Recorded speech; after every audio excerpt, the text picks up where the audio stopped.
So I've gone to start to clean out some of the stuff. But what I'm also doing is I'm trying to how are we going for zooming? Possibly Andrew. I don't know if you can get in there, but there was 3 branches. I don't know if you can. I'll just keep pointing. There's 3 branches here that were coming out of the same spot. I want to keep the 2 big ones, and I've ginned the one in the middle. I'm going to keep it for now. So I've created a gin, deadwood, with that bit. I'm also gone up to the top of the tree, and I saw this very heavy straight branch at the top, or coming out the top. Anything that goes straight up, which is a bit lower down, is useless, but I don't want to cut it off. I'm going to create a gin, because I think junipers look good with having gin and deadwood on them. That's what they're supposed to do. Gives you more sense of age. I see Matt's doing some ginning as well. So that's the plan, is create some gins now to enhance the age of the tree, make it look older. Okay.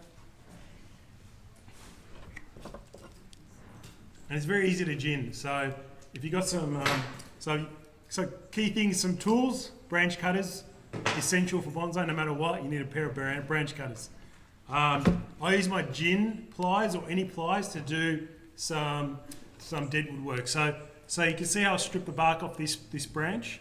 Now what I've done is I ring bark down the bottom. I just use my branch cutters and just do a little cut around the branch. That just separates the cambium from the rest of the tree. The cambium is just the outside layer, not the hardwood layer.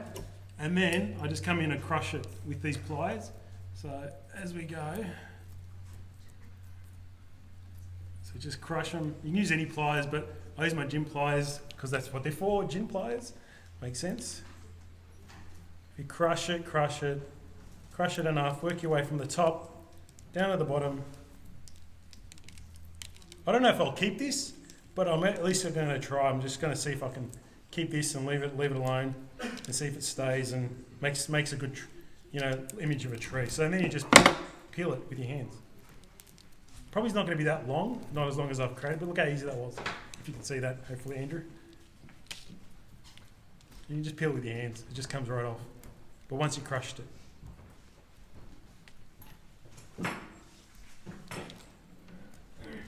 And there you go. Pretty easy. I usually just cut the top off, make it easier. There's a nice gin in the middle there. Could use it, could not use it. See how we go. All right. All right, so one thing I forgot to mention is I like to try and create the smallest tree that you could possibly create. Always look to try and create the smallest tree possible. I prefer to have small, tight, compact trees, and that's the aim of what I like to do. This is starting to come up really well. You might see, hey, that looks like a bonsai already kind of thing, but I want to try and bend this heavy branch down and kind of bring it in a bit closer. So almost like a little bit of a cascade, semi-cascade branch. And then I'm going to pull this crown back on top of it as well. So I'm going to create a small kind of semi-cascade looking tree. But I'm going to shrink this down to about here, and we'll see how it looks. So I'm thinking I've got a design in my head, heavy wire now, and get a nice little semi-cascade going. That's what I think will happen. But try and get the smallest tree possible. So that's my aim.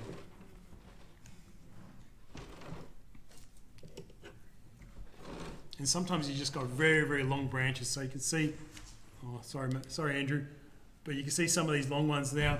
If that's going to be the front, when I wire it all down, there's some really big, heavy ones at the back. I'll try and show it this way.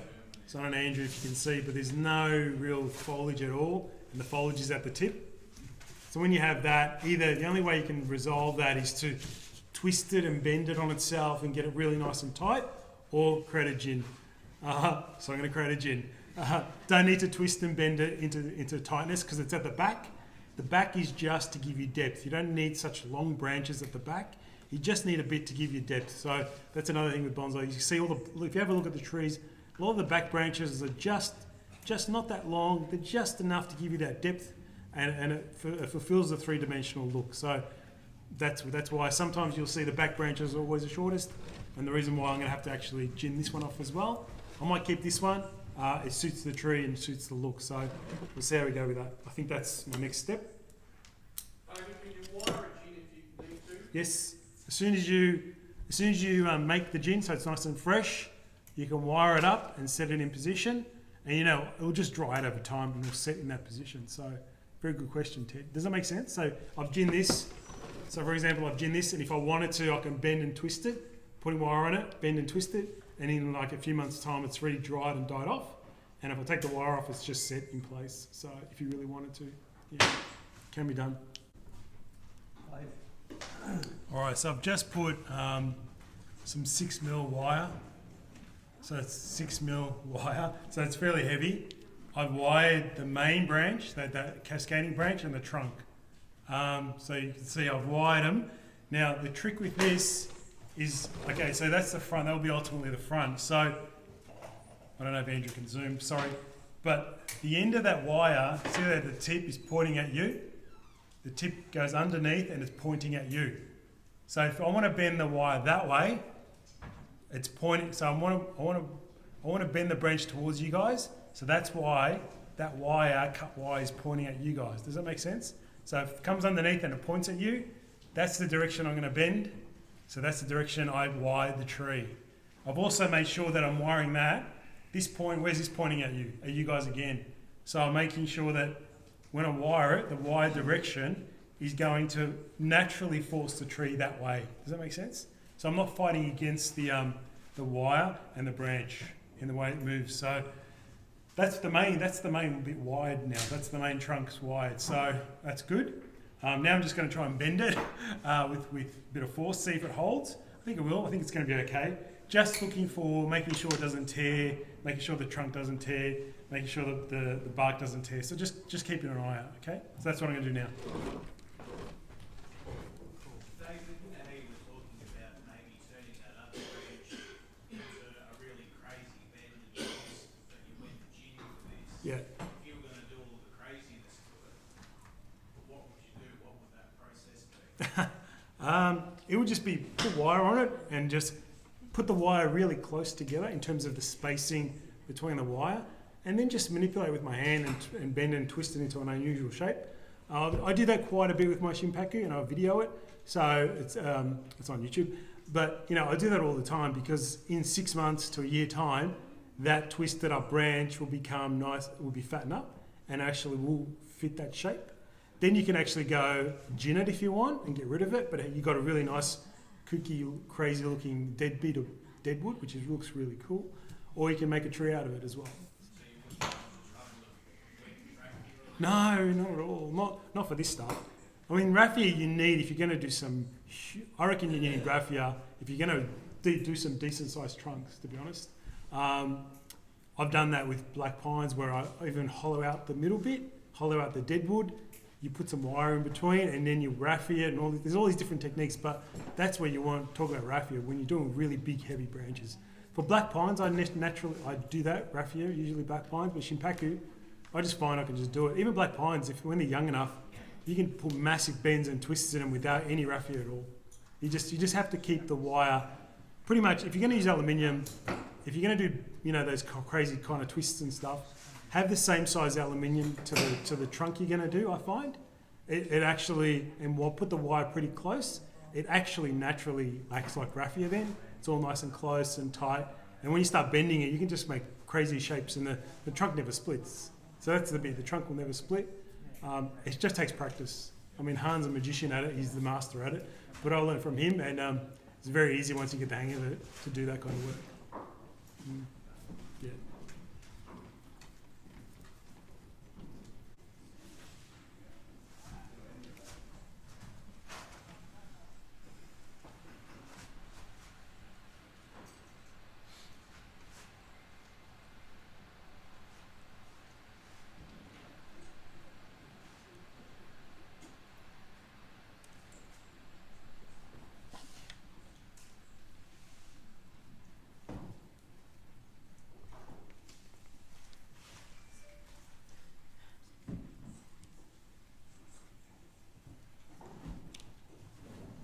Now, one thing, even though we're on stage here, we've got an hour and a half to do these trees.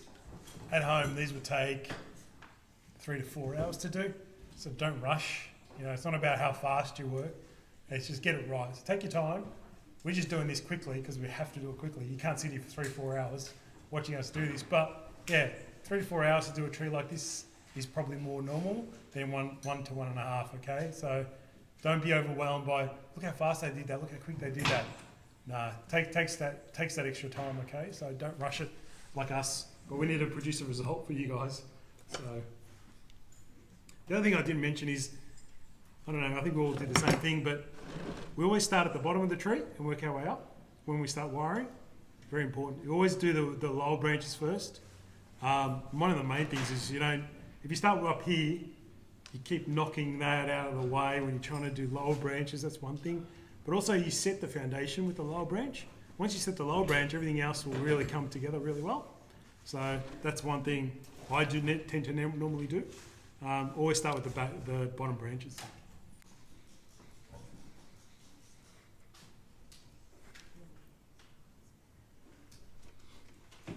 Right, so where I'm up to now. So I think the front is in there somewhere for you guys to look at. So you can see I've kind of wired out the lower pad. Now what I want to try and do, I'll tweak it later. I want to create different levels. So I'm going to have this level here as probably the lowest level. Then I've got one at the back here which would be slightly a bit higher. And then one at the front here which will be another level as well. So I don't want everything one big massive pad. I want a lower one, and then one slightly above it, and then one slightly above it here. So you want to never want to create one just big huge pad. You want to create different levels so it looks more realistic and more natural looking, like in the environment, like it's, parts of it have grown out here, then a little bit higher, a little bit higher. So never go for one big pad. Go try and find the different levels in the pads, and that's what I'm going to be working on with that later. I'm just starting to wire this side out, and then I'm going to finish off with the top. It's pretty stock standard. It's looking good. But yeah, I think you can see some of that development now. And what you can probably see is underneath. I'm cleaning up, so it's very clean lines underneath the branching. Trying to get anything that grows down, take that off. So it's all nice and clean. When you look at the tree, it looks nice and clean at the bottom. Okay, so that's another bit. That's what I'm just looking at now. Wiring this section and working my way up the top, and then I'll address the apex and how that's going to look. So it shouldn't be too much longer, but there we go. Almost there.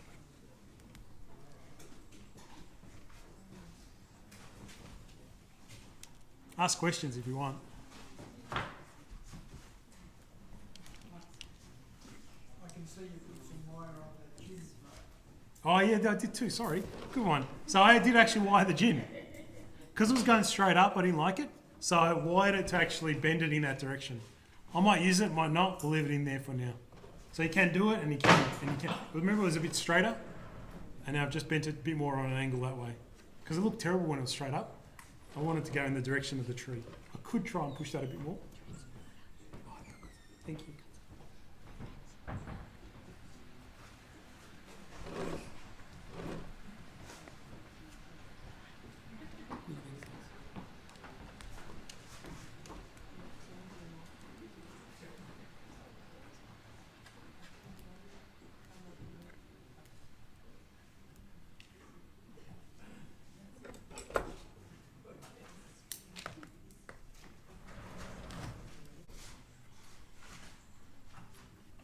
I'm just looking now, guys, at where I want the tree to, how I want the tree to finish up, and what the apex looks like. Now, I've got this big massive foliage here.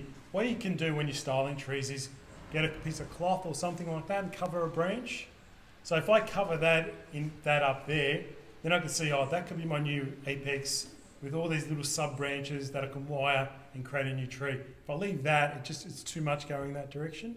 It doesn't need it. So if I cover it, you can actually start to see, if we just wire these branches, then that's good enough, and that will look good as an apex. So there you go. So if you see that's too much there, cover it up with a sheet or something like that, and there you go. That's where you can end up. So I'm just going to work to that, and hopefully it will look good. But David, what about if you thin it out? Wouldn't you try to thin it out first and see what that? Yeah, I could, Yeah. but I think it's easier because I know that's just too much. It's too much going in this direction. I don't want to do that. I want to just have something in here. Which I think it's more. Good point. You can do it, but I think. How do I pink tea towel? But you'll know what I mean. Like it's a good technique to do. Yeah, I'll show you what I'm saying.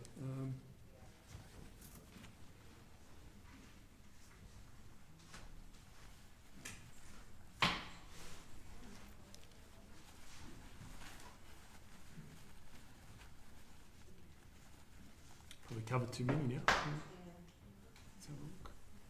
I get it, but if you You cut could. that off, then wouldn't it leave too much of a gap? No, because then you wire everything down. Oh, I see, So yeah. I would then wire the smaller ones and fill that gap in. Yeah, it's because of the branch is so heavy out here. I could probably put a gin in there as well if I wanted to, which I might. But it's about using the finer foliage at the top. You don't want really heavy stuff at the top. Thanks. Anyone else want to use a tea towel? It's pretty cool. It's pretty cool. So you're not going to cut it off now, though, David? I'll probably will gin it. I'm thinking I might try and gin it and see what it looks like. There's not enough, actually, I just looked, there's not enough there's not enough meat, I should say, in the trunk for a gin there. I think I might just have to end it there. I will try, but I don't think it will work.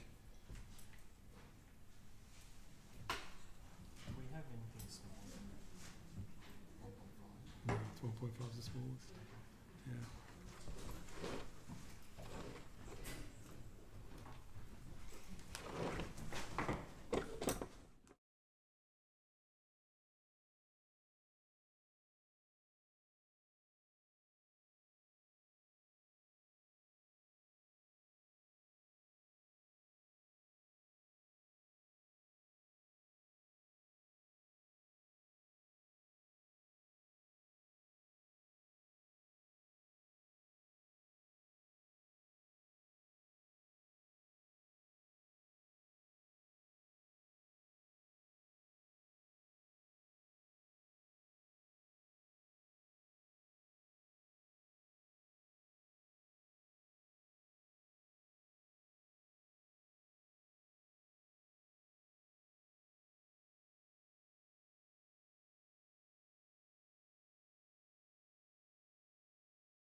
All right, so you saw how I took that top off. Hopefully it looks like a much better tree now. I did create a little gin up here, but you can probably see in this tree there's lots of nice little gins around, and it's come up all right. It's a nice little semi-cascade kind of look. I like it. I think it's pretty cool. I have an issue with this back branch here, but it's a bit big, and you can see how far out it goes. But if I cut that off, you could. There isn't much in that spot there to create any depth, so that's probably one of the only major issues. I've cut back everything to very small and fine foliage. There's not really much else to tell you. I think I talked the most during the demo, so I pretty much don't have to talk much now. But you probably can see just creating the pads, one level there, one a bit high here, trying to create one in there, just to give you different levels. These will just fill out, so they're quite small at the moment, but this one will create a nice little bit of a pad in here, one in the back here, and you just start to build the tree up again. Any questions? Really, that's about all I had. Yep. David, how do you promote growth back into the trunk? Sometimes you Lots of feeding. Usually lots of feeding, lots of light. Now light will get in there. I think that's probably the best answer. Feeding and light. Now that it's been cleaned up, it should just. I find it explodes within a growth now in a buds. So it just takes time. Yeah. Shimpaku's back home. Yeah. David, is this the one that we used to pluck and now we've got to Yeah. You don't pluck. Yeah, the plucking used to get the tips and twist them off or something like that, which is not the right thing to do. I've been told not to do that. It's cut off the tip. But I pinch underneath, so I'm not pinching, but I'm pulling off the branches actually. When you see me doing that, I'm pinching off the branches underneath. I don't go and twist the top off the top, which was, I think it was a translation issue when the Japanese told the Australians pinch, but it's not really pinching or something like that. Can't even explain it, but a long time ago. Any questions? I have one. Yep. When you say feed, is that weekly or Oh. monthly or? No, it depends. Second week? Everyone's got different preferences. I feed when I remember, but I don't know how anyone else does it.